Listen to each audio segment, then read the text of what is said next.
l'année 2011, le montant payé directement aux étudiants est de 12 700 $. Le rapport du conseil d'administration, Arthur Bonval, nous présente son rapport, avait été annulé. Le rapport embauché à travers le programme du gouvernement, c'est très précieux pour nos jeunes de pouvoir avoir du travail d'été qui est intéressant pour des formes. Maintenant, le montant, regardez le projet étudiant fédéral. On ne peut pas mettre village, on ne peut pas mettre village, parce qu'on a déjà un village historique dans le nord, et on a eu des remarques. Faites attention.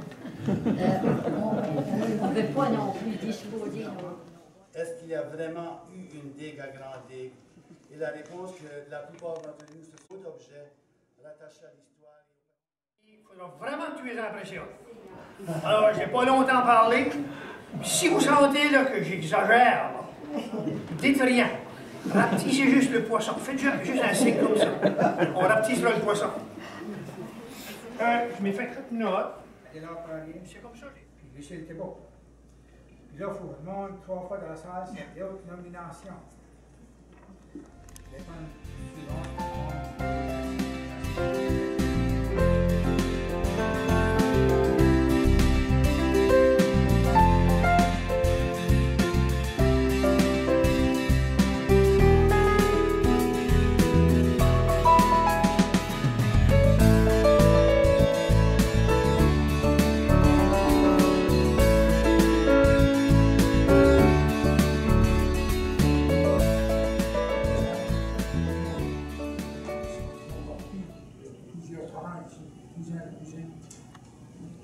Et peut-être éloigné, mais c'est ça.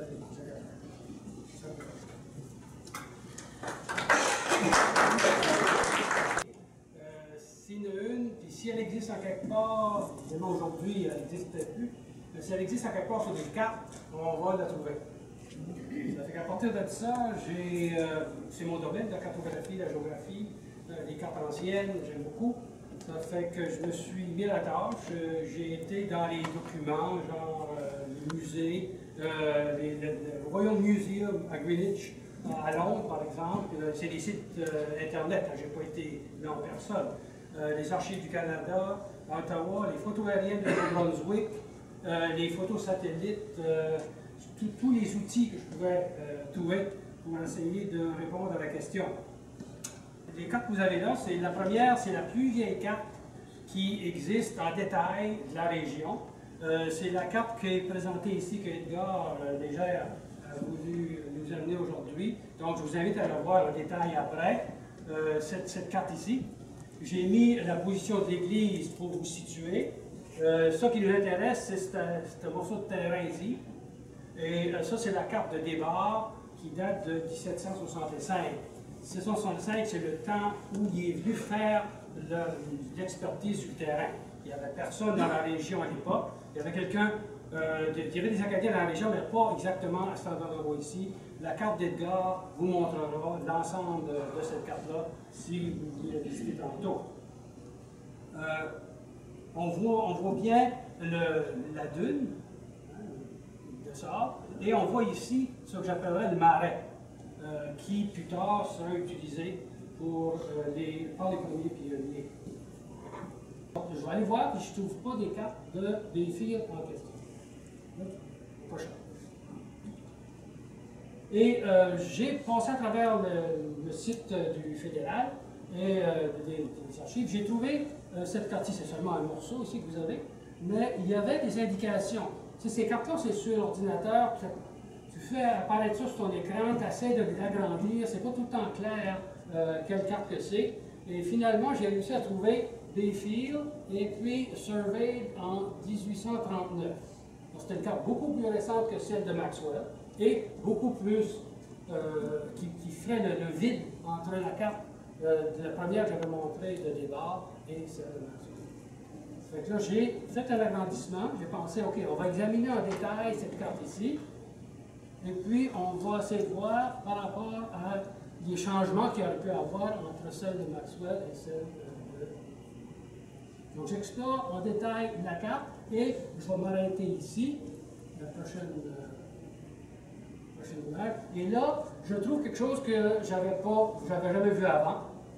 et quelque chose que j'ai vérifié avec les historiens du coin, les autres n'avaient jamais vu non plus. Donc, derrière la dune, il y a ici des petites lignes qui m'indiquent pour moi quelque chose qui a été fait par les humains. Ce n'est pas la nature qui aurait fait quelque chose comme ça. Donc, qu'est-ce que ça pouvait être? Ça m'apparaissait assez évident que ces deux lignes-là sur l'île, c'est sans doute un travail humain. Pourquoi les gens auraient fait quelque chose là? La seule explication logique, c'est que ça aurait été une levée ou une digue qui aurait été faite pour protéger le marais qu'il y avait à l'intérieur.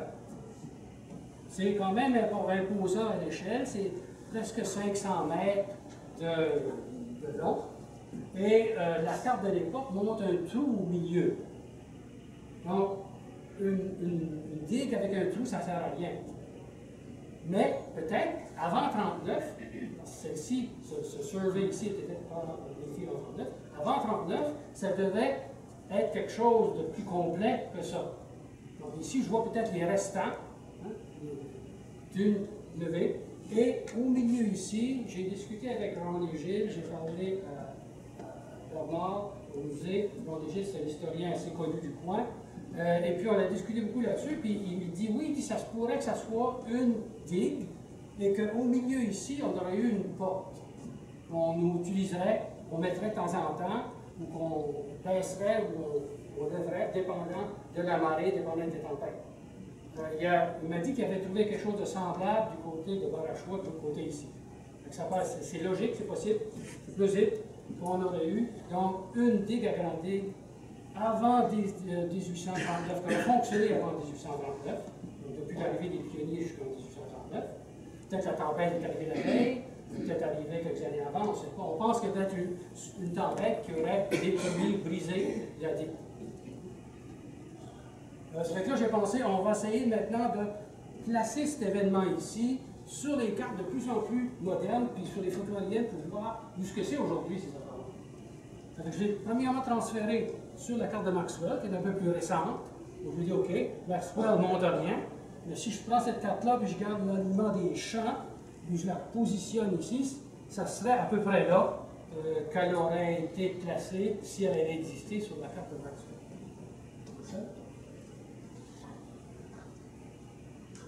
Après ça, j'ai dit, les cartes plus récentes, j'ai pensé, si ça a été construit par des gens, qui étaient ces gens-là? Donc, une carte ici des premières terres concédées, une carte faite par le Nouveau-Brunswick après la guerre, où on remet en place le nom des premiers pionniers, des premiers propriétaires de terre. Et je m'ai beaucoup intéressé à Isidore Haché et Pierre Poirier ici, parce que leur terre descendait jusqu'à la digue et même en l'air, ça rendait jusqu'à la côte. Et là, j'ai pensé, OK, d'ici, on va transférer ça sur une photo aérienne de 2000. La dernière, j'ai pu mettre la main dessus. Après ça, j'ai été chercher des photos. Une photo aérienne détaillée. Et j'ai remis la levée et la digue ici, à la position où je pense qu'elle était. Et j'ai remis le marais. Un marais quand même important, à peu près 5 km². Une levée au moins 10 km. Le marais à l'époque, peut-être qu'il y avait des levées ou d'autres ouvrages de manque rouge. Ceci, c'est la position de la dune. Si vous devinez maintenant en dessous ici, c'est la position, vous l'avez sur vos photos, là, c'est la position de la dune actuelle. Donc une dune beaucoup plus importante à l'époque, beaucoup plus large, qui a été évidemment minée avec le temps. Je pense qu'on a même servi pour transporter du sable, on l'a vidé en bonne partie. Et ici, donc, ça me donnerait une idée de qu'est-ce que ça pourrait être à l'époque des pionniers, avec Isidore Haché avec ses terres, avec Poirier, et ici, certains autres, je ne sais pas combien, il y en a 1, 2, 3, 4 ou 5 autres personnes. Donc, il y avait au moins 6 ou 7 familles dont la terre donnait directement sur ce marais. J'ai fait un document d'exploration où j'ai repositionné toujours la fameuse digue levée. Et ça vient me donner, il y avait juste au milieu ici, ça que j'ai appris l'autre jour s'appelle une îlette, une petite île de pierre juste ici, à l'emplacement où aurait été la structure pour tenir la porte, pour empêcher les tempêtes d'inonder le marin. Il faut dire aussi que depuis la construction de cette levée-là, le niveau des mers est monté. Peut-être, je dirais...